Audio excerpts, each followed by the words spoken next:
Hi friends, இப்போ நம்ம என்ன பார்க்க போகிறோம்னா 10th பாலிட்டியில் 3rd லெசன் மாநில அரசு புக் பேக் கொஷின்ஸ் பார்க்க போகிறோம். வாங்க பார்க்கலாம்.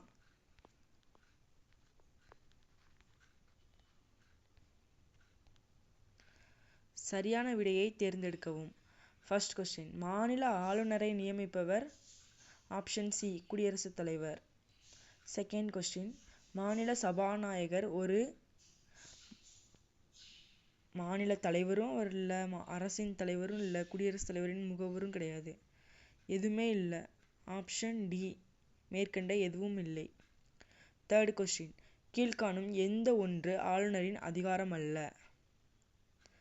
ஆப்ஷன் டி, தூதரகம். ஃபோர்த் கொஸ்டின், ஆங்கிலோ இந்தியன் வகுப்பினரிலிருந்து ஒரு பிரதிநிதியை சட்டமன்றத்திற்கு யார் நியமிக்கிறார்? ஆன்சர் ஆப்ஷன் பி, ஆளுநர். ஃபிஃப்த் கொஸ்டின், ஆளுநர் யாரை நியமனம் செய்வதில்லை? ஆப்ஷன் டி, உயர் நீதிமன்ற நீதிபதிகள். சிக்ஸ்த் கொஸ்டின், மாநில அமைச்சரவையின் தலைவர் யார்? ஆப்ஷன் ஏ, முதலமைச்சர். செவன்த் கொஸ்டின், மேலவை உறுப்பினராவதற்கு குறைந்தபட்ச வயது? ஆப்ஷன் சி, 30 வயது. எய்த் கொஸ்டின், கீழ்காணும் மாநிலங்களில் எந்த ஒன்று ஈரவை சட்டமன்றத்தை பெற்றிருக்கவில்லை? Option C, Tamil Nadu. Ninth question, இந்தியாவில் முதலில் உயர் நீதிமன்றங்கள் தொடங்கப்பட்ட இடங்கள்? Option A, Kolkata, Mumbai, Chennai. 10th question, கீழ்காணும் எந்த மாநிலங்கள் பொதுவான உயர் நீதிமன்றத்தை பெற்றுள்ளன?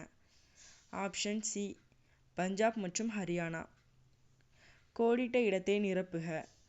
ஃபர்ஸ்ட் கொஸ்டின், ஆளுநர் தனது ராஜினாமா கடிதத்தை டேஸ் இடம் கொடுக்கிறார்? குடியரசுத் தலைவரிடம் கொடுப்பார். செகண்ட் கொஸ்டின், சட்டமன்ற உறுப்பினர்கள் டேஸால் தேர்ந்தெடுக்கப்படுகிறார்கள்?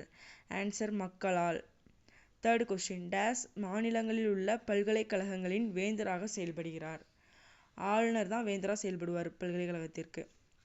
ஃபோர்த் கொஸ்டின், மாநில அரசு பணியாளர் தேர்வாணைய குழு தலைவர் மற்றும் உறுப்பினர்கள் டேஸால் மட்டுமே பணி நீக்கம் செய்ய முடியும்? குடியரசுத் தலைவரால் மட்டும் பணி நீக்கம் செய்ய முடியும் அவர்களை.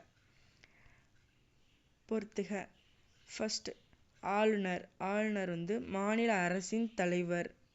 முதலமைச்சர் அரசாங்கத்தின் தலைவர். தேர்ட், அமைச்சரவை சட்டமன்றத்திற்கு பொறுப்பானவர்கள். ஃபோர்த், மேலவை உறுப்பினர்கள் மானியங்களுக்கு வாக்களிக்க முடியாது. ஆயுதப்படையினர், தீர்ப்பாயங்கள். Thank you friends. இந்த வீடியோ உங்களுக்கு பிடிச்சிருந்தா லைக் பண்ணுங்கள், ஷேர் பண்ணுங்கள், சப்ஸ்கிரைப் பண்ணுங்கள்.